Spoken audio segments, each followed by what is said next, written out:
Hello friend, দেখুন আমরা কাজে যাওয়ার সময় একটা ছোট্ট একটু ভিডিও ক্লিপ তুলে আনলাম আপনাদের সাবধানতার জন্য, নিজের সুরক্ষা থাকার জন্য।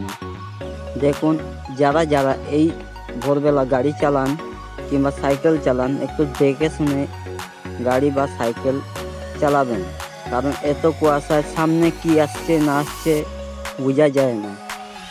দেখুন, সারা রাস্তায় কুয়াশা আর শেষ হয় না। রাস্তা এদিকে ওইদিকে দেখুন, চারিদিকেই কুয়াশা। লাইক করবেন, শেয়ার করবেন, কমেন্ট করবেন।